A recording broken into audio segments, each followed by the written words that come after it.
Olá, pessoal! Muito bem, estamos de volta aqui na nossa ESA, na Escola da Advocacia da UAB São Paulo. É um grande prazer, mais uma vez, voltar aqui a lecionar nessa escola. Para aqueles que não me conhecem, meu nome é Flávio Tartucci e tenho a honra de ser o diretor-geral da ESA neste ano, a partir desse ano de 2022. Estamos aqui num curso que foi coordenado pela professora Marli, né, um curso que é um curso sobre revisão dos contratos, né, e ela me convidou, eu tenho a honra, mais uma vez, de lecionar aqui nesse projeto dela. Eu preparei o material, está no meu site já, então www.flaviotartucci.adv.br, só avisando aí a nossa técnica que a gente está aí com legenda na aula, viu? Precisa depois tirar as legendas aí, porque na transmissão no YouTube está aparecendo com legenda em inglês, viu? Então, só pedir para vocês tirarem a legenda.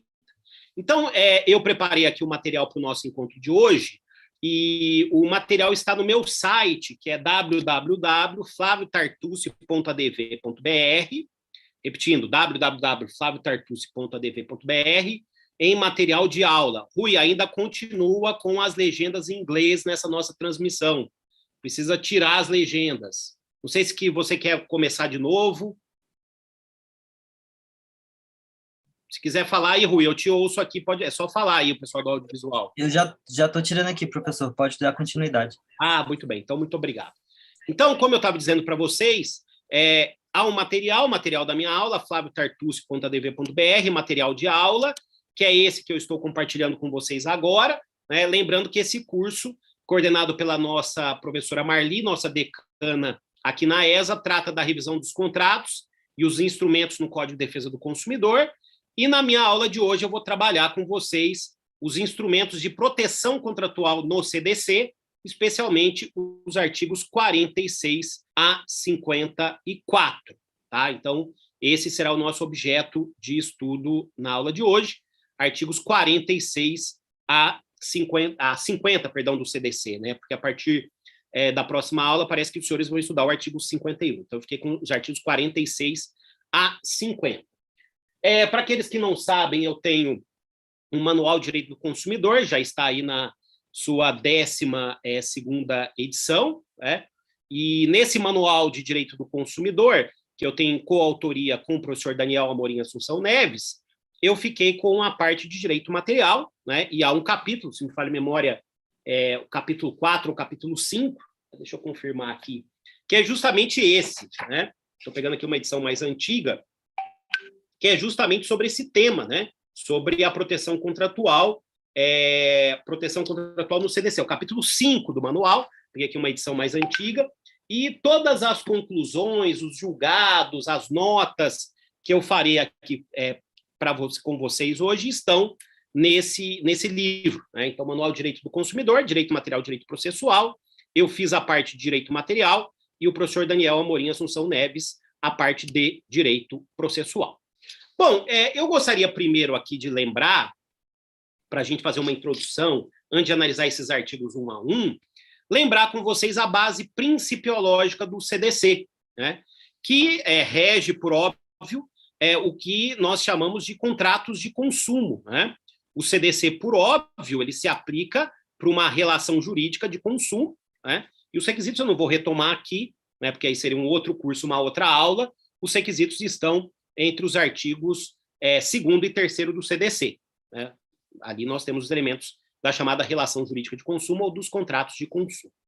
Mas sobre a base principiológica do CDC, outro tema que eu também trato no livro, né, no capítulo 2, eu vou analisar aqui a base principiológica, sobretudo aplicável para os contratos, né? Só lembrando aqui que hoje nós estamos... Deixa eu tirar aqui a tela, voltar para mim fazer um comentário importante, né? Hoje estamos transmitindo para o YouTube, né? Então, quero mandar uma saudação aí para a Lilian. Aliás, o pessoal da UAB já está colocando aí, o pessoal da ESA já está colocando o material, tá, dessa aula de hoje. Mas está no meu site, viu, Lilian? flaviotartucci.adv.br. Então, a Lívia, o Paulo Capellini, a Maria Fortes, a Soraya, a Lúcia, o Rogério Mesquita, o Eric, né? O Eric, acho que é o Eric da ESA, Não sei se é. Então, todo mundo aqui presente, mandar uma saudação para todos. E depois deixem as perguntas ao final, que eu vou ter o grande prazer de responder para vocês. Tá? O material já está sendo aí postado. Então, voltando aqui para o nosso material, senhoras e senhores, então a base principiológica, quando se fala de contratos, ela está estribada nesses 4 princípios fundamentais. Claro que nós temos outros, mas eu vou focar aqui nesses 4 princípios fundamentais para os contratos de consumo. Primeiro, o princípio da autonomia privada. E vejam que eu coloquei aqui autonomia privada versus a autonomia da vontade. E esse é um ponto importante, os civilistas falam sobre isso, desde Orlando Gomes, Pontes de Miranda, Gustavo Tepedino, Paulo Lobo, Luiz Edson Fachin, e os consumeristas também, por toda a doutrina consumerista, eu vou citar muito aí a querida mestra, amiga, professora Cláudia Lima Marques, aliás, amiga da OAB São Paulo, está sempre aí nos nossos eventos. Houve uma mudança da autonomia da vontade para a autonomia privada, ao passo que desde a metade do século passado não se fala mais em autonomia da vontade. Por quê? Porque a autonomia da vontade traz a ideia de uma autonomia plena, sobretudo no plano da liberdade contratual, aquela afirmação, pessoas maiores e capazes podem colocar no contrato que bem entender, né? Não é bem assim. Por quê? Porque desde sempre, e sobretudo com essa mudança da autonomia da vontade para a autonomia privada, há necessidade de se observar normas cogentes ou de ordem pública, né? Então, na verdade, a afirmação eu posso colocar tudo o que eu quero no contrato, né? Desde que, para que seja válido o que eu ali coloquei, não se contrarie norma de ordem pública ou não se contrarie norma cogente. E quando nós falamos de Código de Defesa do Consumidor, acho que os senhores já estudaram isso aqui, está no artigo 1º do CDC, todo o Código de Defesa do Consumidor, todo o CDC, é norma cogente ou de ordem pública. Está expresso lá que é uma norma de ordem pública de interesse social e que tem base constitucional. Então, a necessidade de se observar sempre, eu não posso contrariar, por contrato, por exercício da autonomia privada, eu não posso contrariar o CDC, que é a norma de ordem pública. Então, falem sempre, pessoal, eu digo isso sempre para os meus alunos que têm mais contato comigo, que o certo é falar autonomia privada e não autonomia da vontade, ainda mais aqui numa legislação feita para desiguais, né, uma legislação feita para proteger a parte mais fraca da relação contratual, que é o consumidor. Então, falamos aqui em autonomia privada.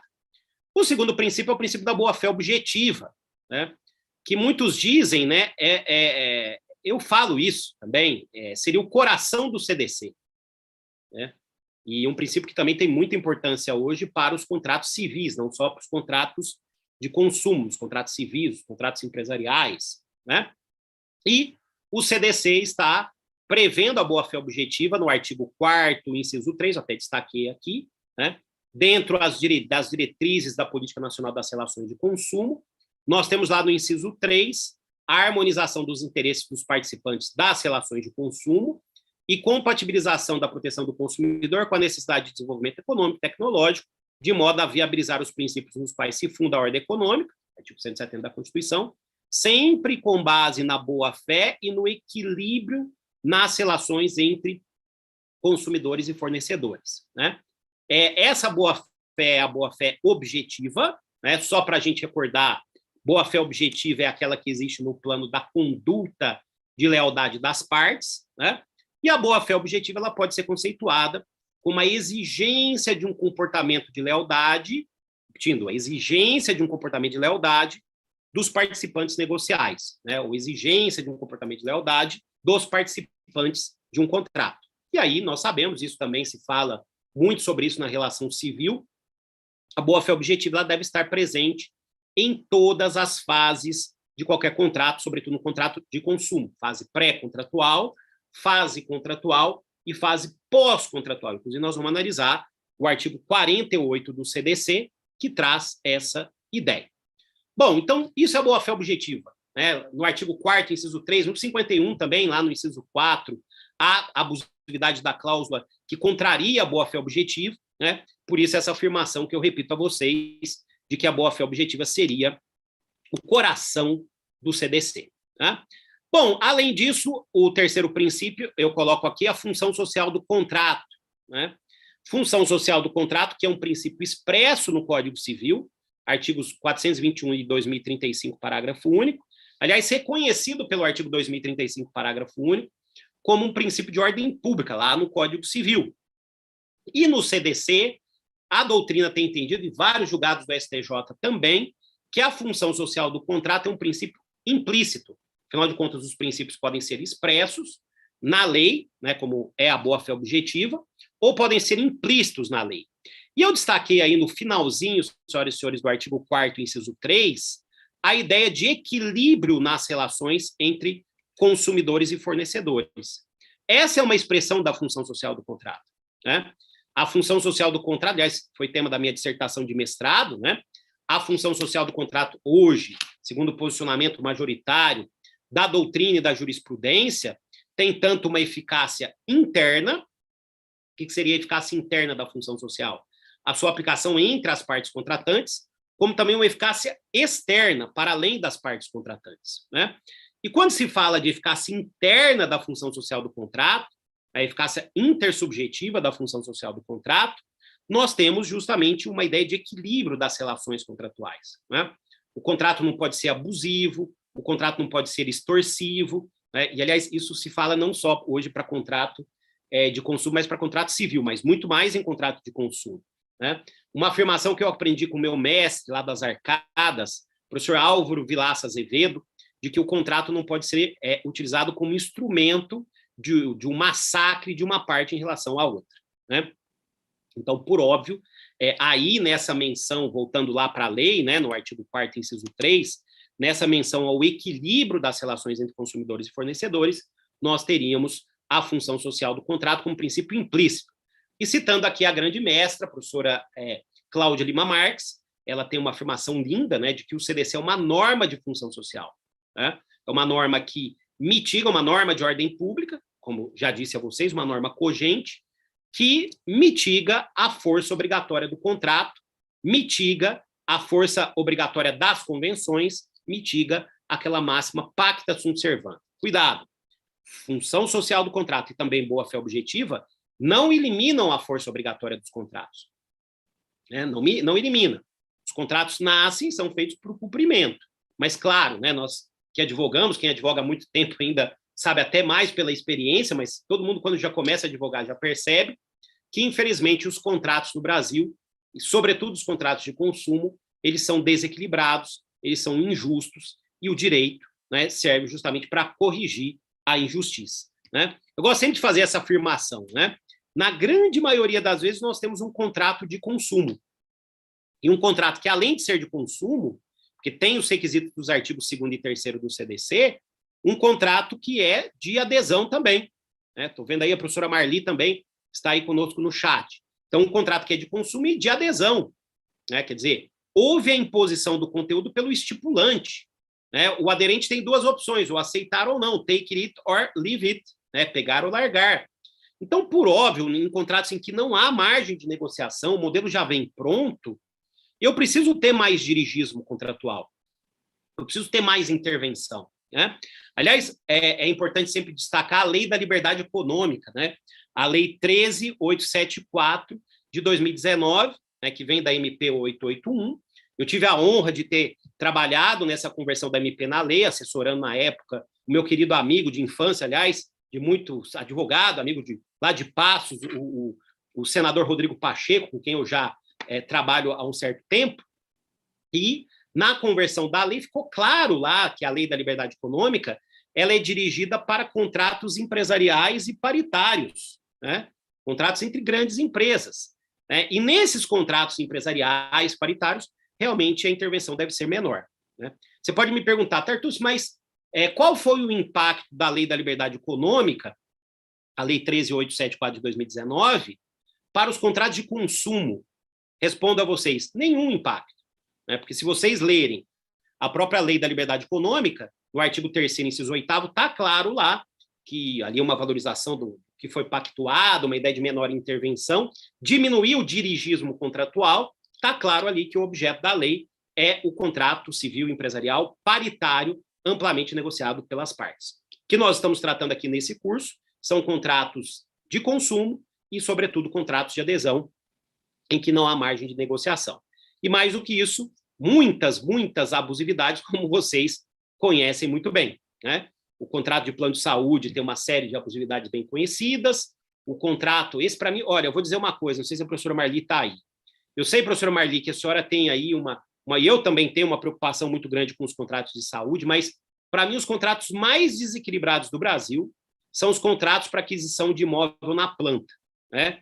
Para o imóvel financiado. E até porque tem a lei dos distratos, que acabou, infelizmente, chancelando uma série de abusividades, né? Tem multa até de 50% em caso de inadimplemento, 50%. Né?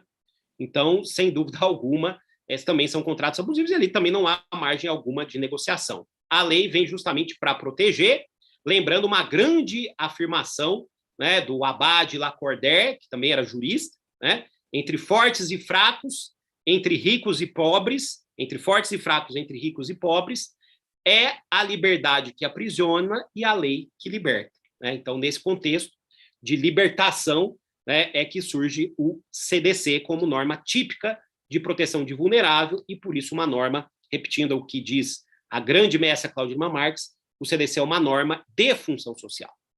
Bom, e além disso, né, com essa ideia de mitigação daquilo que foi convencionado, de dirigismo, da necessária intervenção do julgador quando lhe é levado a juízo a disputa, né, eu até gosto sempre de dizer, o que aumenta a judicialização não é o poder judiciário, porque o poder judiciário ele somente se move com provocação. O que aumenta a judicialização não são os advogados. Com devido respeito aí a quem pensa de forma... Não são os advogados.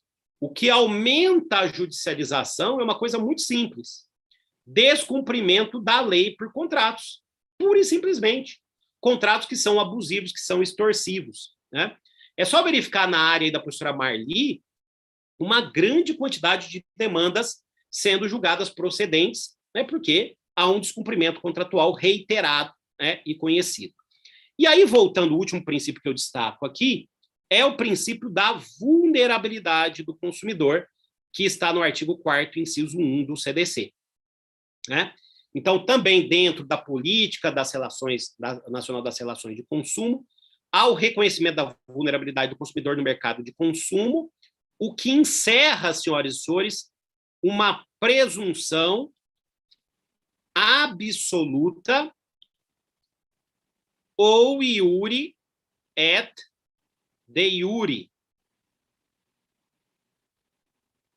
Isso é praticamente pacífico em toda a doutrina que escreve sobre direito do consumidor. Né? Citando aí a professora Cláudia, o professor Nelson Neri, o professor Risato Nunes, eu também defendo isso, o professor Fabrício Bolzan, na sua obra da Saraiva, há uma presunção absoluta de vulnerabilidade do consumidor, né? E por isso que existe um sistema protetivo. Aliás, não confundir, como eu estou dizendo aí, vulnerabilidade, que encerra aí uma presunção absoluta, é um conceito jurídico, com hipossuficiência, que é um conceito fático. Né? Eu gosto muito de dizer isso. Todo consumidor, senhoras e senhores, sem exceção, é vulnerável. Repito, todo consumidor é vulnerável. Se sou consumidor, automaticamente sou vulnerável. Né? Eu gosto de dizer isso, a vulnerabilidade não é pressuposto da relação de consumo. Né? É elemento posto. Sou consumidor, portanto, sou vulnerável. Não é sou vulnerável, portanto, sou consumidor. Né? Então, sendo rico ou sendo pobre, sendo poderoso ou não sendo poderoso, se é consumidor, automaticamente é vulnerável, e isso vai justificar a existência dessas normas protetivas que a gente vai estudar na sequência. Né?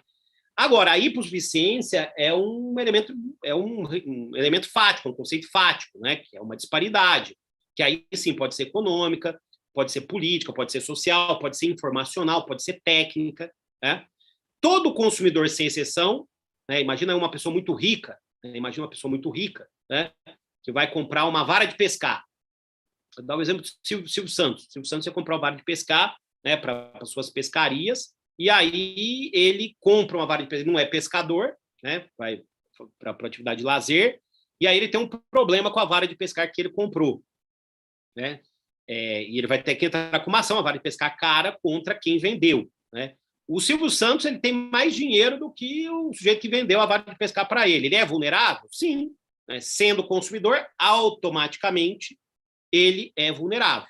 Tá? Então, portanto, será aplicado na relação contratual entre Silvio Santos e a loja, e até o fabricante da vara de pescar, o CDC. Inclusive, os artigos que nós vamos analisar aqui.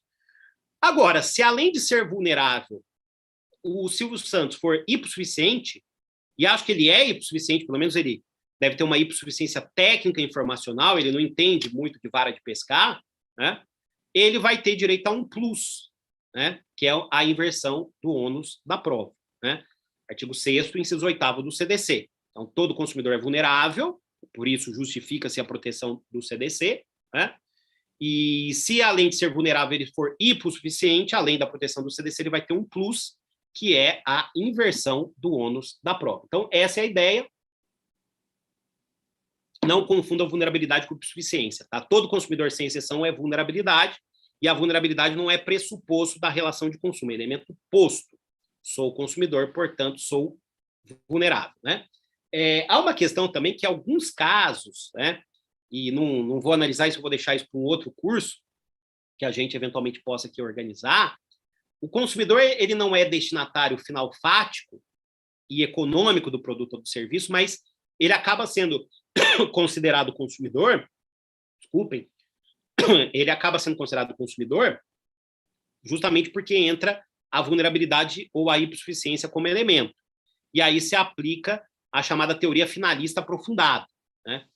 Um exemplo rápido, né? Um motorista de aplicativo, um caminhoneiro que compra lá o veículo, ele não é destinatário final econômico do veículo, porque ele usa o veículo para lucro. Né? Então, pela chamada teoria finalista pura do CDC, ele não seria consumidor, né? Porque ele não é destinatário final econômico do que ele está comprando, ele está usando aquilo como insumo e não como consumo. Mas, senhoras e senhores, como o taxista, o caminhoneiro, o motorista de aplicativo está numa situação, alguns falam de vulnerabilidade, outros falam em hipossuficiência, tem se aplicado a teoria finalista aprofundada, sobretudo para pessoas naturais, pessoas físicas, para aplicar, nesse caso, o CDC. Tá? Depois deem uma lida, o STJ tem feito lá ferramenta Jurisprudência em Teses, edição 39, repetindo, edição 39, tem no site do STJ. STJ Jurisprudência em Teses. Edição 39 do Jurisprudência em Teses é a tese número 1. Né? Sai um pouco aqui da nossa aula, mas é sempre bom recordar essa história da teoria finalista aprofundada. Né? A pessoa não é destinatária final econômica, mas encontra-se em situação de vulnerabilidade, né? Sobretudo porque é pessoa natural, pode ser pessoa jurídica também, mas sobretudo porque é pessoa natural. Então, nesse caso, justifica-se a aplicação do CDC. Tá certo? Então, essa foi a parte introdutória, lembrando aí alguns conceitos, lembrando a base principiológica, e agora vamos seguir adiante, analisando com vocês as normas que a professora Marli pediu que eu analisasse, artigos 46 a 54, ali nós temos a proteção contratual no CDC, mas eu vou analisar de 46 a 50, tá? Eu vou só fazer um comentário do 54, mas a professora Marli pediu que eu analisasse do 46 a 50, eu coloquei 54 aqui, porque aí nós temos a base da proteção contratual do CDC. Lembrando, né, que são todas normas de ordem pública, como está no artigo 1º do CDC, e, portanto, não podem ser contrariadas por convenção entre as partes. Então, não podem ser contrariadas por convenção entre as partes. Né? Nenhuma dessas regras. E, aliás, tem um outro ponto importante também. Né? Como são normas de ordem pública, em tese, caberia conhecimento de ofício pelo juiz. Né? Porque se a cláusula contraria uma norma de ordem pública, ela é nula. Está lá, inclusive, no artigo 168 do Código Civil, né, que nulidade deve ser conhecida de ofício pelo juiz. Né? Agora, vocês devem ter analisado aqui, existe uma súmula do STJ, que é uma súmula muito criticável, aliás, todos os autores de consumidor criticam, né? Que é a súmula, vou anotar aqui em cima, né? A súmula 381 do STJ, que deveria ter sido cancelada, aliás, o ministro Sanseverino chamou a possibilidade de cancelamento dessa súmula, mas ela foi reafirmada, que veda o conhecimento de ofício das abusividades contratuais em contratos de consumo, de contrato de consumo bancário, né? Só nos contratos bancários é vedado ao julgador conhecer de ofício da nulidade das cláusulas. É um completo absurdo, né, com devido respeito ao STJ, e acho que essa súmula deveria ser cancelada, né? Nos contratos bancários é vedado ao julgador conhecer de ofício da possibilidade das cláusulas. Então, assim, como nós temos normas de ordem pública, elas não podem ser contrariadas, e também nós temos aí a nulidade absoluta sendo conhecida de ofício pelo julgador, tá? Bom, vamos lá. Então, vamos agora partir para a análise desses artigos. Vamos começar com 46. O 46 do CDC, que está aí na sua tela, prevê a não vinculação de determinadas cláusulas contratuais, tá? Olha o que diz o artigo 46. Os contratos que regulam as relações de consumo não obrigarão os consumidores, se não lhes for dada a oportunidade de tomar conhecimento prévio do seu conteúdo, ou se os respectivos instrumentos forem redigidos de modo a dificultar a compreensão de seu alcance e sentido e alcance, né? Como a lei fala não obrigarão, geralmente quando o legislador fala não obrigarão, parece que é caso de ineficácia. É ineficaz a cláusula. Só que o artigo 51 do CDC, que os senhores vão estudar na próxima aula, prevê que no sistema consumerista, quando há uma cláusula que viola o sistema consumerista, especialmente está no inciso 4 do artigo 51, a consequência é a nulidade absoluta. Aliás, isso é muito percebido por um querido amigo, grande doutrinador de direito do consumidor, o professor Bruno Mirage. E eu sigo ele, que propõe a necessidade de diálogo do 46 com o 51 do CDC.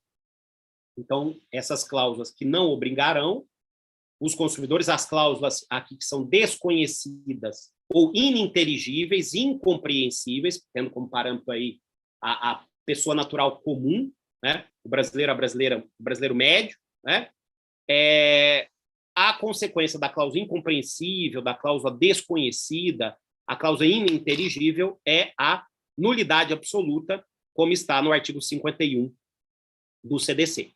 Então, no plano de saúde, uma cláusula que o consumidor não entende o alcance, uma cláusula limitativa, né, que limita o direito, uma cláusula que tira um direito essencial do contrato, uma cláusula que acaba trazendo uma redação, eu vou pegar um exemplo de seguro, que o consumidor não entende que está renunciando a algo inerente ao contrato, né?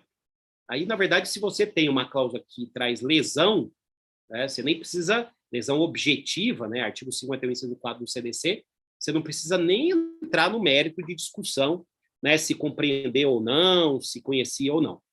Vou pegar dois exemplos. Contratos bancários. Você conhece o contrato que você tem com o seu banco? Já foi dada a oportunidade para você conhecer? Eu sei que nos últimos tempos tem se dado a oportunidade para os clientes conhecerem os contratos, mas por muito tempo não.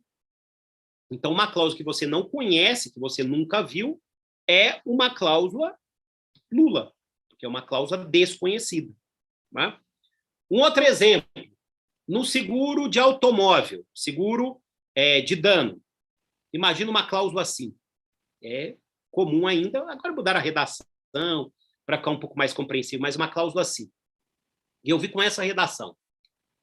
O consumidor o segurado não terá direito à indenização ou capital garantido se deixar de prestar uma informação que influa no índice tarifário do risco. Vou repetir. O segurado não terá direito à indenização ou capital garantido, como vocês quiserem, se deixar de prestar uma informação que influa no índice tarifário do risco. Entenderam a cláusula? O que é índice tarifário do risco, senhores? Na verdade, é a cláusula de perfil. Né? Então, se eu declaro, por exemplo, que o meu carro fica parado lá em Passos, na minha cidade, no sul de Minas, eu não posso, por óbvio, usar, eu posso até viajar para cá, para São Paulo, mas eu não posso ter o meu carro permanentemente aqui em São Paulo, porque o perfil é outro e o valor do seguro seria maior. Né? Então, se eu deixo de prestar essa informação, a cláusula é nula. Mas do jeito que a cláusula foi escrita, é até difícil o advogado compreender, e ela não vincula. E também existe um tipo de interpretação aí. Então, imagina que eu segurei meu carro lá para Passos, e aí vou lá para o Guarujá passar um final de semana, o carro é roubado. E aí a seguradora diz, não, o carro está segurado só para Passos, não para o Guarujá. Ele foi roubado no Guarujá, né? É claro que vai cobrir, porque também o contrato de seguro não pode restringir o direito de ir e vir. Então, são exemplos, eu gosto sempre de dar exemplos envolvendo direito do consumidor. Alguns são até um pouco mais antigos, porque eu já sou um professor já velho, já de direito dessa matéria, né? E então, por óbvio que a cláusula que o consumidor não entende, não compreende, é uma cláusula que ele não conhece, é uma cláusula nula, onde você lê não obrigarão, na verdade você tem que entender que é caso de nulidade absoluta, que é a mais grave das invalidades. Tá bom? Então, esses são os pontos a respeito do artigo 46 do CDC. 47.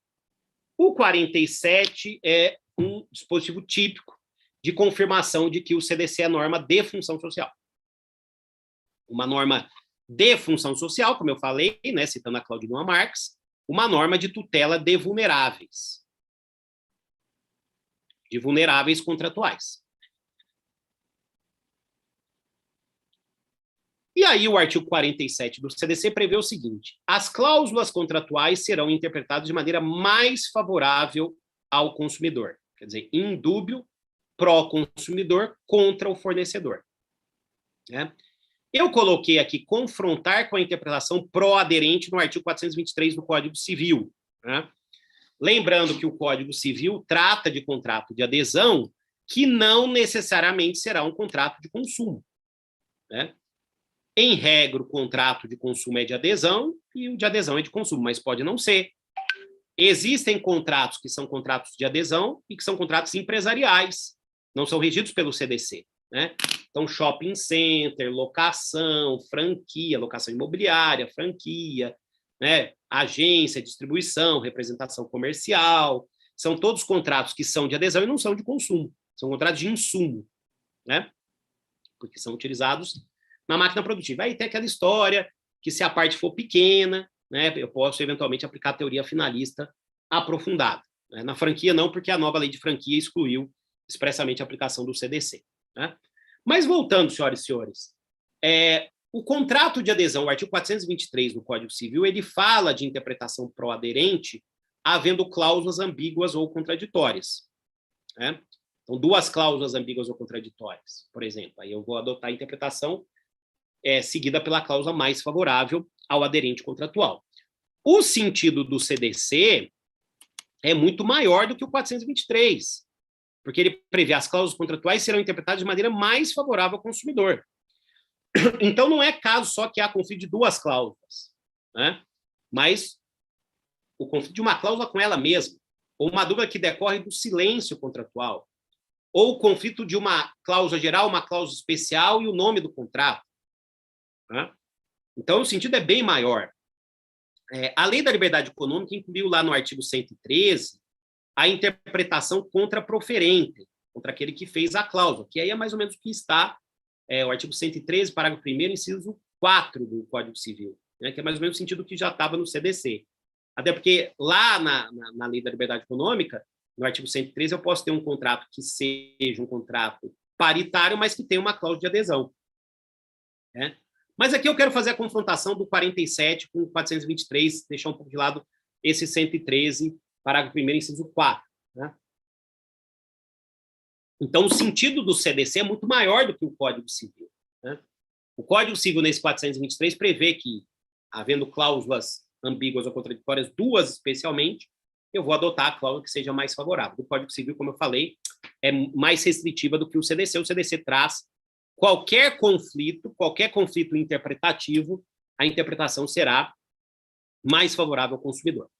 Então, imagine, eu tenho duas cláusulas de preço em contradição. Ou uma cláusula mesmo que pode trazer duas interpretações quanto ao preço. Qual preço vale? Se o consumidor é o adquirente, o menor. Né? Eu tenho lá uma dúvida no contrato de cláusula de prazo de pagamento. Uma que traz uma interpretação que o prazo vai ser menor, outra maior. Ou a própria cláusula trazendo dúvida quanto a isso. Vale qual prazo? O maior. Né? Ou, senhora Marli, Eu tenho dúvida por interpretação contratual, 2 tratamentos que, eventualmente, tem aquela história do stent, né? O stent melhor e o stent pior. 2 tratamentos a que pode ser submetido o consumidor. Qual tratamento vale por interpretação do contrato? O melhor. Né? Isso tem vários julgados que eu cito, inclusive no livro. Né? Então, a interpretação, se a lei, aliás, cuidado, daqui a pouco eu vou trazer um outro exemplo sobre isso. Né? A lei se chama Código de Defesa do Consumidor.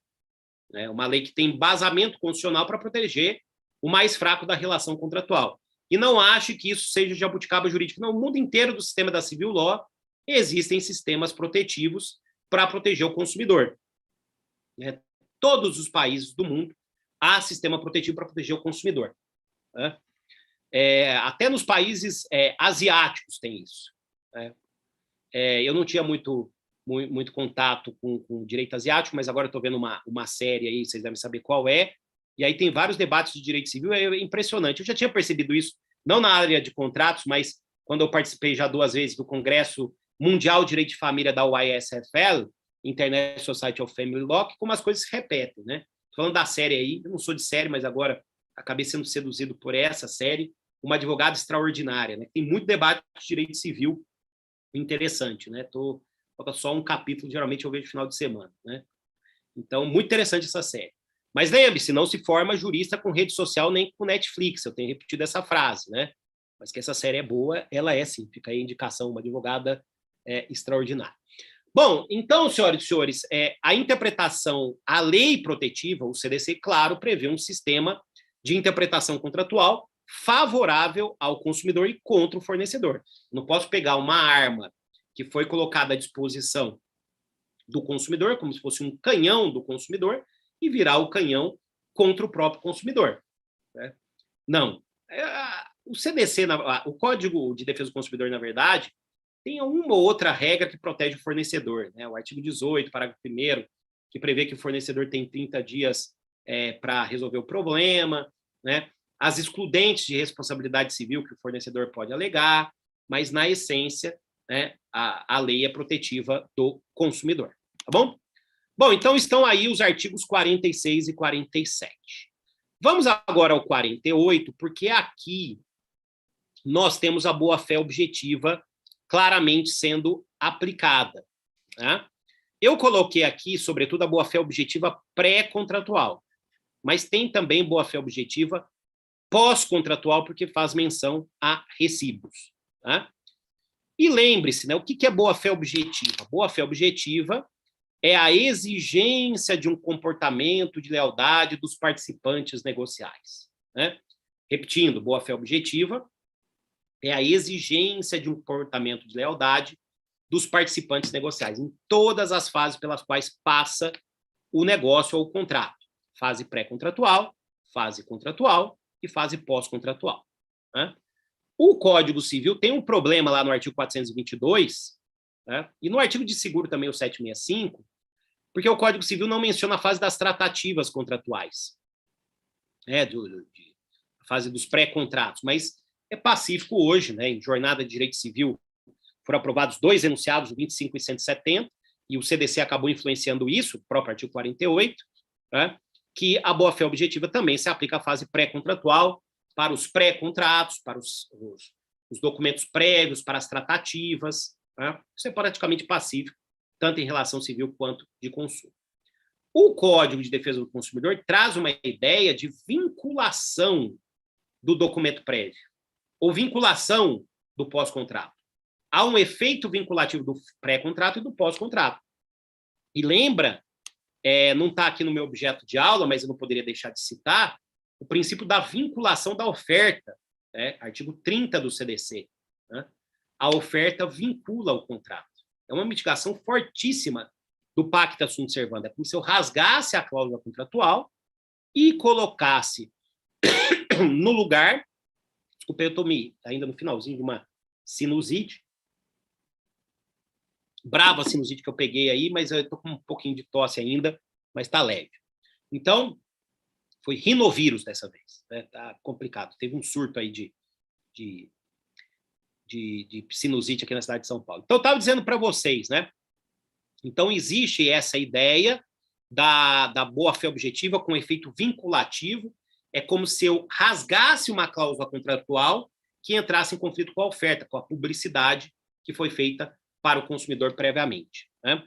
Muito bem, vamos ver a força desse artigo. Olha aí, o artigo 48 na tela. As declarações de vontade constantes de escritos particulares, qualquer documento escrito, recibo, que aí estamos falando na fase pós-contratual, né? E pré-contratos relativos às relações de consumo, vincula o fornecedor, inclusive ensejando execução específica nos termos do artigo 84 do CDC, né? E aí nós temos tutela específica em ação de obrigação de fazer ou não fazer, né? Com a possibilidade de fixação de multa. Eu vou colocar multa diária ou astraentes a cada momento em que, ou a cada dia em que não há o cumprimento contratual. Essa é uma medida muito eficiente para demandas envolvendo, sobretudo, plano de saúde, né? Quando há negativa de cobertura, né?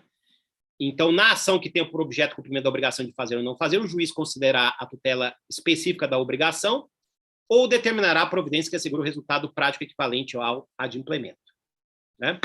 Inclusive, fala aqui multa diária, a fixação de multa diária ao réu, né? E existem outras medidas, né? Busca e apreensão, remoção de coisas e pessoas, desfazimento de obra, impedimento de atividade nociva, além de requisição de força policial. Aí existe uma questão interessante aí, né? Usar essas medidas contra o consumidor, né? Usar lá as medidas do artigo 139, inciso 4 do Código de Processo Civil, estão na moda, ficaram ainda mais na moda com a pandemia, né? Apreensão de passaporte, apreensão de carteira de motorista, entre outras medidas, né? Teve uma discussão até cortar o Netflix do sujeito, né? Que teve do caso de dívida de alimentos, né? Só uma nota, tem um julgado da quarta turma relatado pelo ministro Salomão, que ele admitiu essas medidas contra o consumidor. Eu, com devido respeito, acho que cabe em caso de dívida de alimentos contra quem deve alimentos. Porque se eu posso mais que prender, por que eu não posso apreender um passaporte? Agora, dívida, o consumidor também usar uma medida dessa contra o fornecedor pessoa jurídica, eu não vejo problema, porque há uma justificativa de vulnerabilidade. Agora, usar contra o consumidor, eu tenho um pouco de dificuldade, né? Até porque são medidas que trazem restrições consideráveis a direitos fundamentais, tá? Bom, voltando aqui para o 48, conjugado com o 84, né? Até brinco que é o código atrás do código, é só inverter os artigos, né? O 84 complementa o 48. Dois exemplos de novo. Vou pegar um exemplo clássico, tá? Exemplo que a gente dava lá na década de 90. Eu acho que não acontece mais, eu acho que é um outro sentido que se tem hoje, né? Lá em priscas eras, muito tempo atrás, ocorria a venda de plano de saúde porta a porta. O corretor ia porta a porta, levava lá um folheto, um papelzinho, levava um folheto, pegava lá o folheto para o consumidor, ou para o consumidor, às vezes, de idade, né? Plano de saúde. Então, tinha lá o folheto, plano de saúde. Qual que é o prazo de carência? Não tem carência zero. Eu tinha lá um folhetinho, escrevi aqui, ó. Carência zero. Mesmo para pessoa idosa, sim, estava escrito lá, ó. Carência zero. Não tem prazo de carência. Carência zero. Bom, aí aquela senhora pegava lá, publicidade, está escrito carência zero, e guardava o folhetim. Né? A senhora cuidadosa, colocava até no plástico, né, com o contrato, e assinava o contrato. E o contrato, esse exemplo é até bom, porque até hoje serve para explicar o 48. Né? E aí o contrato previa prazo de carência, no caso dela, com uma idade, uma carência enorme. Carência enorme. E alguns dias depois, essa senhora que recebeu o folhetinho, que era um documento particular prévio, um pré-contrato, uma oferta, 30 do CDC, dizendo carência zero, ela precisa de uma cobertura, e uma cobertura considerável do plano de saúde. o que que diz a empresa? Não. O contrato que a senhora assinou prevê prazo de carência, né? E o prazo ainda não foi. Então, a senhora tem que respeitar o prazo. Aí ela entrava com uma ação e juntava o folhetim do carência zero. O que que acontece? É como se o contrato, imagina o contrato aqui, tivesse uma cláusula de carência, rasga a cláusula de carência e entra a publicidade do carência zero no lugar. Essa é a simbologia que a gente sempre utilizou para explicar a força do 48. É uma fortíssima... Essa é uma norma, sem dúvida alguma, que traz a boa-fé objetiva, traz a função social do contrato também, porque mitiga a força obrigatória, é uma das normas mais importantes do CDC, né? Lembrando também que é um ponto importante, a oferta no CDC é sempre vinculativa. 30 do CDC. A publicidade é sempre vinculativa. No Código Civil pode não ser. Por quê? Porque no Código Civil pode eventualmente valer lá uma cláusula em sentido contrário, como está no artigo 427 do Código Civil. Tá? Muito bem. Então, cuidado com esse ponto, né? Que é um ponto importante e essa simbologia serve bastante. Falando aí da fase pré-contratual. Não está no programa, mas eu tenho que fazer aqui uma interação entre o 48 do CDC e a questão do orçamento prévio, que também seria um outro exemplo. Aliás, esse orçamento prévio pode gerar um efeito em relação à fase pré-contratual, né? Porque a parte, eu fiz o orçamento, mas mudou. E aí não apresentou, como na fase pós-contratual, porque pode ser comum que a empresa que fez um orçamento depois quer exigir mais do que o orçamento. Tá? Artigo 40 do CDC, assim, é interessante porque muita gente não conhece esse artiguinho aí, e ele é interessante porque ele traz várias regras sobre a questão do orçamento, né? Sobre aquilo que se chama de orçamento prévio. O fornecedor de serviço, aparecendo aí, né? Tem um delay aqui, então às vezes eu não consigo ter a resposta de vocês porque demora um pouquinho. Mas vai aparecer aqui na tela, eu estou acompanhando aqui pelo chat, né? Acho que está na tela assim. Então, o artigo 40 do CDC, ele diz o seguinte: o fornecedor de serviço, eu gosto de falar mais prestador de serviço, tá? É o termo mais correto. Tá? O fornecedor de serviço será obrigado a entregar ao consumidor orçamento prévio discriminando o valor da mão de obra, dos materiais e equipamentos a serem empregados, as condições de pagamento, bem como as datas de início e término do serviço. Né? Tem muita importância, por exemplo, empreitada, né? Pode ser até com pessoa natural, pessoa jurídica, né? Quando você vai fazer uma obra para consumo próprio, é o que é a regra geral da empreitada. Né? Especialmente o término do serviço, porque no Brasil, entre outros fatores, é comum atrasar a obra. E grande obra, pior ainda, né? Então, o orçamento prévio, ele tem que trazer essas informações detalhadas, valor da mão de obra, materiais, equipamentos, condições de pagamento, data de início e término do serviço. São os requisitos mínimos.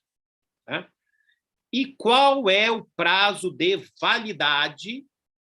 Na verdade, fala validade, mas aqui é eficácia, né? Vai ser eficaz por quanto tempo o orçamento? 10 dias contado de seu recebimento pelo consumidor. Né? Então, durante 10 dias, não pode o prestador alterar o preço do orçamento. Né? Contratei fazer um serviço de marcenaria. Aí quer alterar o preço porque ficou mais caro. Não. Contratei um serviço relacionado à energia solar, né? Mas aumentou lá o valor do serviço. Não, aí vai o produto também, né? Tem produto e serviço, porque tem que instalar a energia solar. Estou falando desse exemplo porque está na moda, né? Os preços estão variando muito. Não, tem validade de 10 dias. Né? Olha lá, esse é o parágrafo primeiro. Então, prazo de eficácia de orçamento prévio é 10 dias. Para quem não sabe, tá? Sempre que eu lecionei direito do consumidor, eu perguntava para ele, qual é o prazo de orçamento no Brasil? 7 dias. Não. 7 dias é o prazo de arrependimento. Tá? Que é o artigo 49, que é o próximo que a gente vai estudar. Bom, parágrafo 2º. Uma vez aprovado pelo consumidor, o orçamento obriga os contratantes, os contraentes, pacta sunt servanda, e somente pode ser alterado mediante livre negociação das partes. Tá? Aí vejam que o orçamento, quando o consumidor também aprova, ele passa a estar obrigado a ele. Então, tem força obrigatória, vinculativa, para as duas partes. E aí só cabe alteração se houver livre negociação. E o parágrafo 3º, o consumidor não responde por quaisquer ônus ou acréscimos decorrentes da contratação de serviço terceiro não previsto no orçamento prévio. Ou seja, o orçamento deve trazer todos os valores que serão eventualmente prestados por terceiros. Tá? Uma dúvida é, pode-se cobrar por orçamento? Eu entendo que não é possível cobrar por orçamento. Tá? Mas eu tenho colegas que entendem de forma contrária. Não, muitas vezes o orçamento já é uma prestação de serviço. Já está prestando serviço. Tudo bem. Mas essa prestação de serviço traz algo útil ao consumidor ou é algo que envolve lá a atividade profissional do fornecedor? Porque só se o consumidor tiver algum ganho, geralmente não tem. Então, não me convence, com o devido respeito, essa possibilidade de se cobrar por orçamento. Né?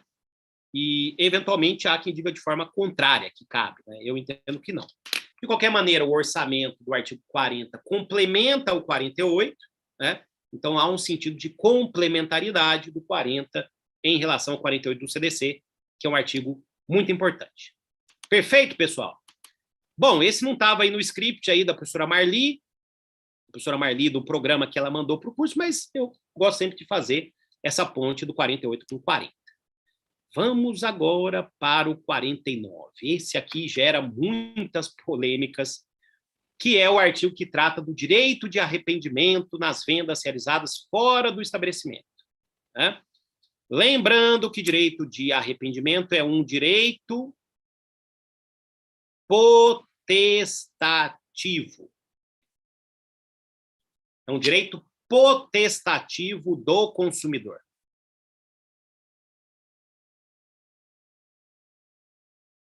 O que é direito potestativo? Lembrando lá do direito civil, né? Direito potestativo, senhoras e senhores, é aquele que se contrapõe a um estado de sujeição. Diria o grande mestre Antunes Varela. Eu tenho o direito potestativo de exigir o seu comportamento. Né? Você está sujeito a esse meu direito potestativo. O que você pode fazer contra isso? Nada. Senta e chora. Né? Eu gosto sempre de fazer essa comparação. Direito potestativo, estado de sujeição. Senta e chora. Eu posso me arrepender do contrato. A lei prevê. Ou uma cláusula contratual prevê. Se eu me arrependo, o que você pode fazer? Nada. Em regra, você pode pedir indenização para mim? Não. Você pode cobrar exigir multa por exercício de direito potestativo? Não, também. É diferente da relação direito subjetivo, dever jurídico. Direito subjetivo, dever jurídico. Aí sim, se o dever jurídico não é cumprido, aí nós temos inadimplemento, temos perdas e danos, multa, juros, etc. Então, quando se fala de direito de arrependimento como direito potestativo, o consumidor tem esse direito e senta e chora, não há o que fazer. O fornecedor nada pode fazer em relação a isso. Só se houver abuso no exercício de direito potestativo, é difícil isso, usar o abuso de direito, inclusive lá do Código Civil, artigo 187, seria possível exigir aí multa, perdas e danos por exercício abusivo de direito potestativo. Mas, em regra, não é possível. O consumidor se arrepende, já era. Né? O fornecedor nada pode fazer quanto a isso. Bom, a regra do artigo 49, ela é prevista, é aplicável somente para vendas realizadas fora do estabelecimento comercial. Lembrando que esse artigo foi feito na década de 80, final da década de 80, né? Quando não existia a internet, quando não existia venda de passagens, né, aéreas nessa realidade de mercado que nós temos hoje. É outra realidade. Né? Olha o que diz o 49. O consumidor pode desistir do contrato. É uma desistência. Né? É um direito potestativo que traduz uma desistência. no prazo de 7 dias a contar de sua assinatura do ato de recebimento do produto, sempre que a contratação de fornecimento de produtos e serviços ocorrer fora do estabelecimento comercial, especialmente por telefone ou a domicílio. Né? Claro que essa norma, adaptada à realidade, se aplica para compras pela internet ou por aplicativos. Né? Tanto se aplica para aplicativos, né? Eu coloquei aqui embaixo, aliás, foi uma norma que eu também tive a honra de participar, sob a coordenação do professor Otávio Luiz Rodrigues. E, aliás, essa redação ficou muito boa, porque houve alteração. Na época, a relatora foi a senadora Simone Tebet, e também houve lá uma sugestão da professora Cláudia Lima Marques, né? Também do professor Roberto Pfeiffer, e aí ficou uma redação boa. Né? Só para vocês verem, hoje perdeu a importância, porque essa aqui foi o RJET, né? RJET, a Lei Emergencial em Tempos de Pandemia, ela teve uma validade só na primeira onda, foi uma lei temporária que teve uma aplicação até 30/10/2020, criou o regime emergencial de direito privado, mas só para vocês verem que essa lei acaba confirmando hoje que o 49 se aplica para vendas realizadas por aplicativos, né, pela internet. Né? Porque olha o que ele diz, ó, até 30 de outubro de 2020 fica suspensa a aplicação do 49 do CDC na hipótese de entrega domiciliar, delivery de produtos perecíveis ou de consumo imediato de medicamentos. Né? Tudo bem, hoje perdeu a sua... Vocês devem se lembrar desse momento, a primeira onda da pandemia, de fechamento, né? E que houve uma explosão de vendas por delivery, e houve uma preocupação por questão de segurança jurídica, inclusive, de amplos arrependimentos dessas vendas de produtos perecíveis de consumo imediato e medicamentos. É interessante porque o mercado se adaptou e não havia essa restrição para produtos perecíveis, né? Falava só de entrega domiciliar, mas aí, veja só, né? Surgiu um debate lá na tramitação da lei, isso foi até apontado pela senadora relatora, que explodiu no Brasil venda de roupa por delivery, sobretudo roupas femininas, né? Entregavam, inclusive, malas, né, para as mulheres, ficavam com as malas, analisavam por muito tempo, eram roupas femininas, sobretudo. Depois devolviam e ficavam com algumas peças, né? E aí, vai poder se arrepender dessas também? Vamos tirar essa hipótese, eventualmente cabe arrependimento de bens perecíveis, para bens não perecíveis, né? Aí, no final das contas, mudaram o artigo para colocar só menção, curiosidade da lei, né, como se fazem as leis, surgiu o debate justamente sobre venda de roupas femininas, né? Por isso que ficou restrito para produtos perecíveis de consumo imediato ou de medicamentos. Não sei se vocês sabiam dessa história. Está no relatório lá do Senado, né, o relatório do projeto de lei 1179 para aqueles que queiram ler. Né? Senhoras e senhores, olha só o parágrafo único. Se o consumidor exercitar o direito de arrependimento previsto nesse artigo, os valores eventualmente pagos a qualquer título durante o prazo de reflexão, né, então aqui é também chamado de prazo de reflexão, serão devolvidos de imediato, monetariamente atualizados. Então, veja realmente que eu falei aqui que esse direito de arrependimento ou de desistência, né, ou, eventualmente, esse direito de arrependimento, aí nós temos o exercício de direito potestativo, por isso não cabe multa, não tem dedução de multa, né, e o valor tem que ser até corrigido. Né? Bom, polêmica envolvendo esse dispositivo. Eu já adiantei para vocês, então o prazo é de 7 dias. Tem alguns países da Europa, alguns países o prazo é de 14. Eu lembro Portugal, contar uma história para você. Portugal é 14 dias. Inclusive tem projeto de lei para aumentar no Brasil também para 14. Né? Porque o consumidor não conhece o que está comprando, tem aquela história dos meios agressivos de marketing, ele não tem contato com aquilo que está comprando, e aí ele precisaria de um prazo de reflexão maior. Uma vez eu fui em Portugal, numa loja lá do Benfica, do time Benfica, e tinha lá uma promoção de tênis com dobro de prazo de arrependimento, quer dizer, 28 dias.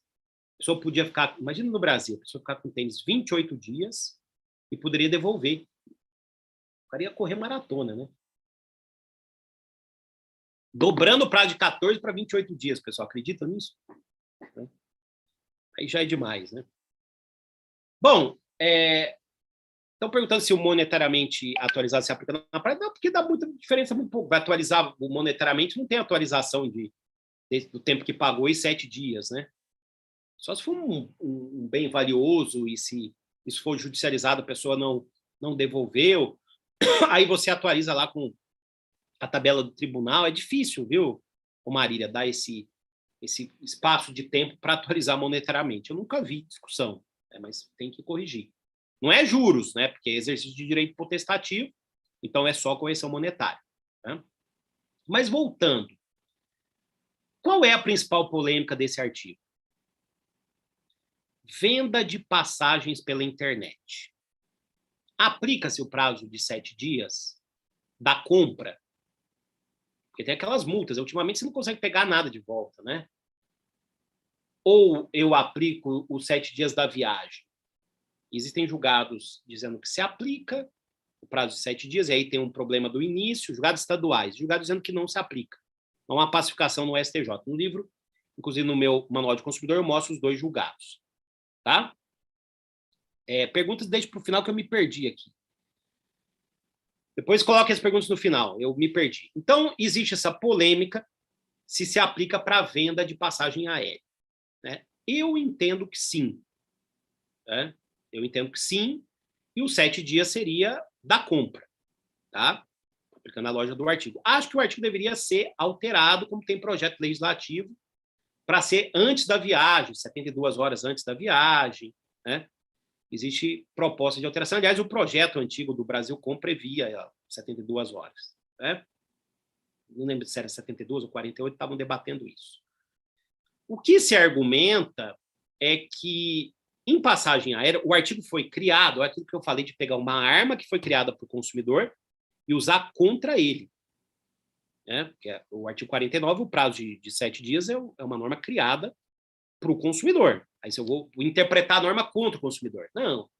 Esse artigo ele é aplicado para as hipóteses em que a pessoa não sabe o que está comprando. Né? Não sabe o que está comprando. E passagem aérea você sabe o que está comprando. Não cola para mim. Não cola. Eu acho que se aplica, sim, para passagem aérea. Teve aí, infelizmente, né, uma norma ultra protetiva durante a pandemia, de devolução depois de 1 ano, né, que acaba mitigando essa questão, e houve um excesso de proteção das empresas aéreas com aquela ideia, vai quebrar tudo, né? Eu até achava, né, algumas coisas da pandemia eu errei feio. Eu achava que algumas companhias aéreas iam quebrar no Brasil. Na verdade, quebrou uma que começou só, né? Ela nem começou, né? Mas houve um excesso de proteção, isso foi uma tendência mundial do mercado, né, de proteção das companhias aéreas no mundo inteiro, e no final das contas as empresas aéreas acabaram ficando com o direito do consumidor, os dinheiros do consumidor, né? Eu mesmo perdi uma passagem lá, eu não sei se tem ainda prazo para remarcar, eu ia para a Bahia no encontro de amigos lá em abril de 2020 e acabei não viajando para a Bahia desde então. E perdi as passagens. Na verdade, eu lembro o professor Paulo Roque, lá do Distrito Federal, comentar em um evento que a gente fez do Conjur, né? Isso sobre a lei, né? Me parece que fizeram uma lei para as empresas aéreas ficarem com o direito do dinheiro dos consumidores e trabalhar com esse dinheiro. Infelizmente, foi o que aconteceu. Bom, apesar dessa polêmica, se aplica ou não se aplica de passagem aérea, o melhor a fazer seria colocar lá parágrafos no 49, e eu analiso o projeto de lei no meu livro para colocar lá um prazo a contar antes da viagem, talvez 72 horas, para exercer o direito de arrependimento. Até lá, persiste o debate. Tá? Outra questão interessante do 49, ele é claro para dizer vendas realizadas no estabelecimento. Então, vendas realizadas no estabelecimento. Né? Continua a legenda em inglês. É bom para vocês verem o meu inglês aí, escorreito, né? Em tradução, eu falo com sotaque do Texas, né? Então, por isso que é bom. Mas depois eu acho que vai cair. Né? Bom, se eu compro no estabelecimento, então fui lá na loja, comprei no estabelecimento, eu posso me arrepender depois de 7 dias? Resposta: em regra, não. Em regra, não. 49 do CDC é claramente aplicável para vendas à distância, vendas realizadas fora do estabelecimento. Então, não cabe essa desistência, né? Mas aí tem duas questões interessantes. E se for costume da loja fazer troca? A pessoa se arrependeu de trocar, porque troca você faz quando há um vício no bem, quando há um vício na coisa. Aí você tem o direito de troca, é um dos direitos que você tem, além do abatimento no preço, além da resolução do contrato, você tem direito a trocar o produto. Tá? 18 do CDC é claro nesse sentido. Mas e se for costume? Se a loja tem esse costume, uma rede de roupas que tem o costume de trocar peças. Sobretudo, vamos pegar aí roupas femininas, para não perder o cliente, a gente troca. Né? Tem um costume de trocar mesmo comprado no estabelecimento. Não porque não serviu, eu tenho um vício. Então, porque não gostou. Né? Eu posso dizer que isso, e, aliás, é um costume bem costumeiro, bem comum. Eu posso dizer que isso passa a gerar, está incorporado aos direitos do consumidor, passou a gerar um direito do consumidor? Eu entendo que sim. Né?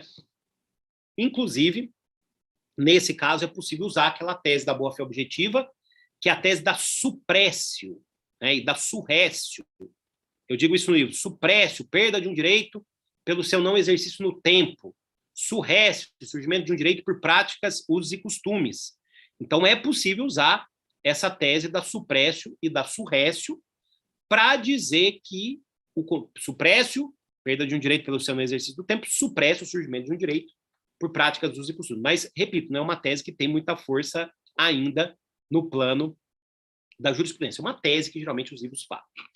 Agora, tem julgado, inclusive julgado no TJ de São Paulo, que eu cito no livro, quando a venda é realizada no estabelecimento, mas são utilizados mecanismos agressivos de marketing. Aliás, uma coisa muito chata. O sujeito fica lá na porta da loja, trazendo os consumidores para dentro, oferecendo coisa, oferecendo degustação, oferecendo um espumante, para as pessoas entrarem na loja. Quer dizer, utilização de meio agressivo de marketing.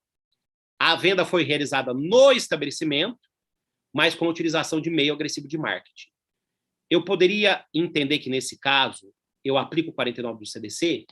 Existem julgados, sobretudo do TJ de São Paulo, nosso aqui, entendendo que sim, né? Quando a venda é realizada no estabelecimento com a utilização de meios agressivos de marketing. Aliás, tese, eu acho que a primeira a defender foi, de novo, a professora Cláudia Lima Marques. Né?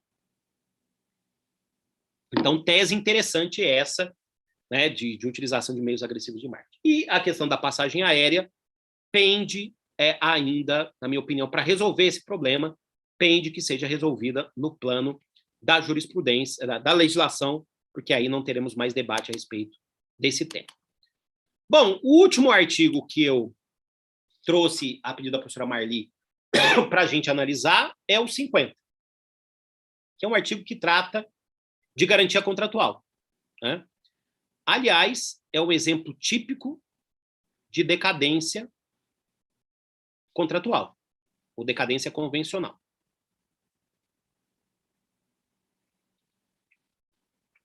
Lembre-se, prescrição somente decorre de lei.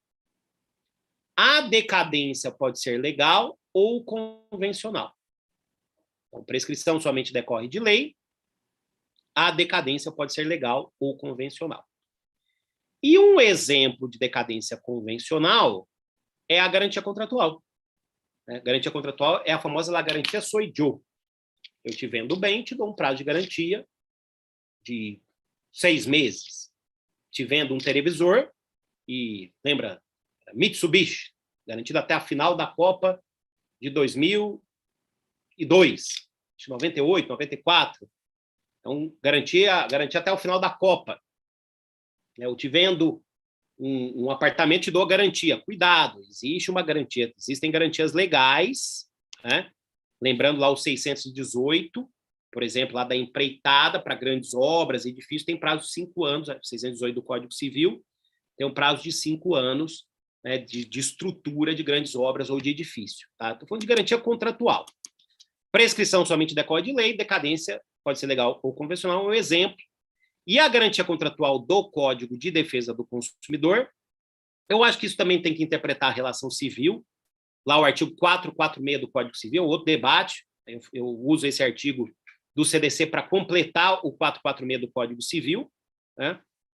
E ele prevê a garantia contratual complementar à legal, que está no artigo 26 do CDC, e será conferida mediante termo escrito.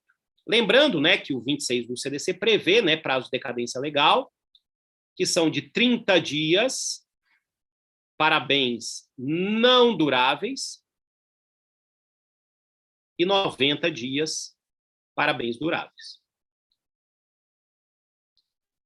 Então, na verdade, senhoras e senhores, quando eu te vendo um televisor e falo assim, pegando esse exemplo da minha geração, a garantia sou eu, né? A garantia é a famosa garantia sou eu. Essa televisão está garantida até a final da Copa de 2022. Na verdade, como é bem durável, tem mais 90 dias. Esse televisor está garantido até 90 dias depois da final da Copa de 2022. Entenderam? Então, tem que somar, além do prazo, que eu estou dando até o final da Copa de 2022. Estou usando aí o mesmo exemplo do Risato Nunes. Tem que somar o prazo da lei. Porque a garantia legal é complementar, a garantia contratual é complementar à legal. Tá? Aí o termo de garantia. Existe a ideia de completude de informações no termo de garantia.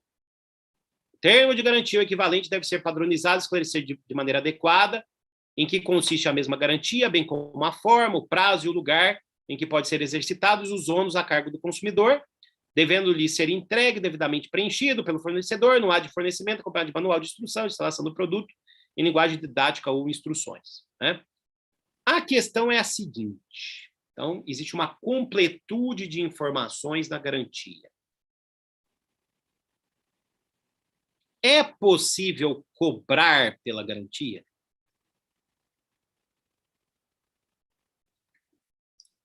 Aquela famosa garantia estendida. Então, cobrar pela garantia. Olha, até posso dizer que é possível cobrar, porque aí você tem uma ampliação de um direito. Né? Apesar de que, se você tiver um problema, mesmo na garantia estendida, e a empresa falar, olha, eu não vou cobrir, mesmo na garantia estendida, você vai para o mesmo lugar, que é o Poder Judiciário. Para tutelar o seu direito, você vai para o Poder Judiciário. Né? Um juizado especial. Né? Agora, cobrar e impor, eu acho que é prática abusiva.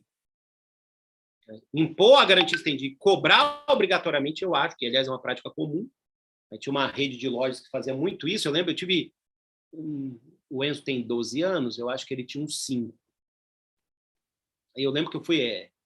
naquela loja vermelha, que tinha bastante. Agora acho que é tudo na internet, né? Aí eu fui lá comprar um carrinho para ele. Fui lá um carrinho, comprei. Aí eu fui pagar o preço do carrinho, acho que é R$15. 28. 28? Porque aqui vem uma garantia estendida obrigatória. Eu falei, não, querido, eu não vou pagar. Vou pagar o 15, que é o preço. Não era 28, 20 e poucos. Liguei por R$5. Aí o cara começou a falar, eu falei, olha, fiz igual aquele cara da TV. Ok, se o senhor cobrar, eu vou chamar a polícia. Porque isso é abusivo. Ah, o senhor é advogado? Sim, eu sou advogado e professor de direito do consumidor. Ele chamou o gerente, e aí no final acabaram tirando essa garantia cobrada a mais, e aí eu comprei o carrinho pelo preço real. Né? Mas aí fiz um barraco. Né? Advogado, 24 horas com a vermelhinha na mão. E professor de consumidor, eu falei, sou professor de consumidor ainda. Aí chamou o gerente e acabou resolvendo. Né? Aí meu filho, eu acho que começou a entender o que é ser advogado. Né? Ele gosta muito de questões jurídicas. Assim. Então, senhoras e senhores, eu acho que assim, impor e cobrar, eu acho que é abusivo. Quem está dizendo, às vezes ele fala que é um seguro, né? O carrinho tem um seguro. Aí uma abusividade. Comprar um carrinho, não é carro não, viu, Caroline? Era um carrinho. Não era carrinho também de bebê, não. Era carrinho de fricção. Aí não tem seguro, né? É o seguro garantia, né? Brincadeira. Bom, senhoras e senhores, então, com todos esses exemplos, com todas essas ilustrações, eu encerro a análise desses artigos, artigo 46 a 50 do CDC, Quero agradecer a professora Marli aí, primeiro curso que eu participo como convidado, viu, Marli? Você que é a nossa decana aqui na ESA. Eu gosto sempre de dizer que eu sou um professor chão de fábrica, sou um diretor da ESA chão de fábrica, porque leciono aqui na escola desde... Comecei lá na ESA de Pinheiros. Está até contando para o presidente Paulo Sérgio, né? Comecei lá na ESA de Pinheiros, demorei para vir aí para a ESA Central, e hoje, além de ser conselheiro da OAB, eu tenho a honra de ser o diretor-geral da ESA e ter aqui grandes professores, como é o caso da professora Marli. Tá bom? Obrigado aí, pessoal, e agora vamos às dúvidas que vocês mandaram no tempo que nós temos aqui. Deixa eu pegar aqui as últimas dúvidas que vieram. Se for o caso, manda de novo, tá? Porque pode ser que eu tenha perdido. Deixa eu ver aqui. Aguinaldo Leite. Quando a venda no estabelecimento, mas o produto é mostrado pelo vendedor no site da loja virtual? Excelente pergunta, Aguinaldo. Eu acho que Aguinaldo é a mesma lojinha vermelha lá, né? Se você não tem um contato com o bem, aplica-se os 7 dias, viu, Aguinaldo? Então, eu entendo que sim, tá? Kessia, qual o valor máximo da multa por quebra do contrato que não há previsão contratual quando da rescisão nessas compras feitas pela internet? Não tem multa, Kessia. Se é no prazo de 7 dias, não tem multa. Agora, multa moratória por inadimplemento relativo nos contratos de consumo, artigo 52, 2%. Para inadimplemento relativo, né? Inadimplemento absoluto não tem previsão na lei. E aí se entende o seguinte, que é 100% para inadimplemento absoluto, mas se a multa for exagerada, reduz com base no artigo 403 do Código Civil, né? Tem um julgado, inclusive, da ministra Nancy, que ela aplicou o 413 para reduzir a multa em contrato de consumo, tá? Obrigado aí, Paula, pelo elogio. Genésia, professor, tem fundamento uma empresa fazer um orçamento e com o aceite da parte contrária, esse orçamento ser considerado um contrato? Não, orçamento é orçamento, não é contrato, né? A não ser que tenha assumido a forma de contrato, o consumidor assinou tudo que estava ali previsto, né? Teve uma época que tudo que se comprava vinha com essa tal garantia. Isso mesmo, brinquedo é novidade, eu lembro muito bem disso, viu? Viu, Caroline? Deixa eu ver aqui.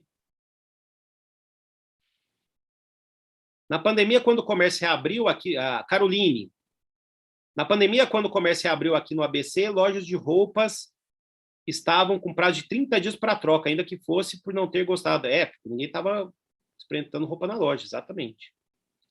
Genésia, no site, alguns trocam em 7 dias e outros dão até 30 dias.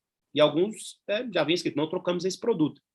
E aí depende, né, para atrair ou não o consumidor, né? Aquela história de seduzir e formar a clientela, né? Kessia, para compra e venda de passagens pelo site, se aplica 49, a resolução da ANAC. Eu acho que aplica 49, mas as empresas usam como argumento a legislação da ANAC, né? Que aí tem multa, inclusive, né? Questão de registrar a presença, pessoal, não fique preocupado com essa questão formal, a ESA depois se resolve, tá? Depois já respondi essa aqui. Acho que não tem mais perguntas. Não sei se o Eric está aí. Eric, mande um material. Eu esqueci de falar, pessoal. Deixa eu colocar aqui, né? Para quem chegou depois. Olha só, o material está lá no meu site, flaviotartucci.adv.br, no ícone material de aula. Tá? Então é só entrar lá, flaviotartucci.adv.br, material de aula. O Instagram, meu Instagram, para quem quiser me seguir, é flavio.tartucci. Dúvidas a respeito da aula é fftartucci@uol.com.br. Tá bom? Então, quem quer pegar o material, fiz essas anotações aí, mas é basicamente a lei, né? Mas tá lá, flaviotartucci.adv.br, material de aula. Muita gente, hein? Chegamos a ter 200 pessoas quase ao mesmo tempo aqui, vai dar umas 1000, né? Deixa eu tirar aqui na tela, voltar aqui. Muito bem. Genésia, foi isso que aconteceu aqui no condomínio, eu não aceitei e eles tiveram que fazer um contrato. Mas aí o orçamento não é contrato, né, Genésia? O contrato tem um corpo estruturado, né, com os requisitos essenciais.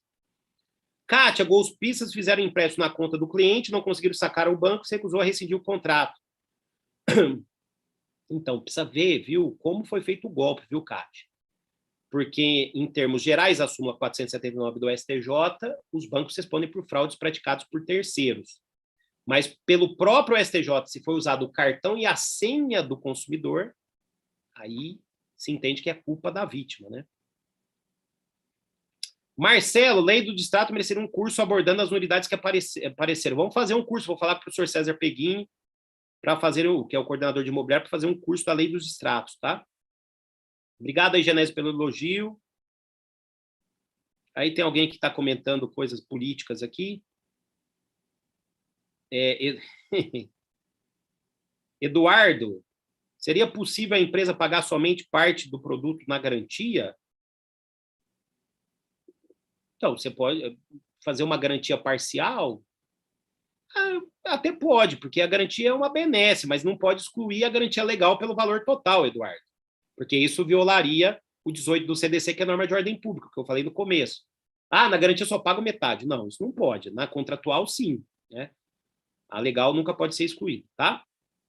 Excelente pergunta, Eduardo. Lembra que o CDC é norma de ordem pública, tá bom? Sara, obrigado, Sara, pelo elogio. Dúvidas mais, pessoal? Deixei o like. Não tem. Professora Marli. Professor, por favor, eu já fiz curso de sucessão, Regiane. Tem um curso aí meu e da Giselda que eu acho que você pode ver ainda, viu? Nós temos feito curso de sucessões. Eu não sei, tem um aberto aí de sucessões. Presença e certificado, o Eric pode responder. Eliane, encomendou carro em agosto de 2021, não foi entrega. Acabou comprando sem as isenções, mais caro. Eu acho que a concessionária aí vai ter que dar um abatimento com a diferença. Hein? Professor, e nos casos em que o consumidor recebe um empréstimo consignado, pede para devolver o valor, nesse caso, pode rescindir? Precisa ter um motivo, né? Precisa ter um motivo. Nome da obra, o meu Manual de Direito do Consumidor. Manual de Direito do Consumidor, volume único, editora Método, eu e o Daniel Assunção Neves. Tá bom? Bom, senhores, é isso. Como diria o grande filósofo Zé Ramalho, estou indo embora, agradecendo a atenção de vocês e agradecendo mais uma vez o convite da professora Marli Sampaio, querida amiga, nossa conselheira do Conselho Curador, e convidando vocês para mais cursos aqui na nossa OAB da ESA. Foi um prazer enorme, boa sequência de curso um sucesso, mais de 1.000 inscritos. Obrigado aí pelo setor técnico, ficou ótimo aqui nossa estrutura de estúdio, vocês viram aqui que eu tenho até a lousa virtual, né? Vocês estão pensando que eu estou na ESA? Não, isso aqui é um estúdio virtual, tá bom? Contando os segredos, né? Ficou ótimo, né? Obrigado, gente. Até a nossa próxima aula aqui na ESA. Aproveitem os nossos cursos gratuitos e aproveitem também as pós-graduações, inclusive uma pós da professora Marli com o professor Bolzan de Direito do Consumidor, uma grande oportunidade para se atualizar. Obrigado, até mais, a gente se vê aqui na ESA.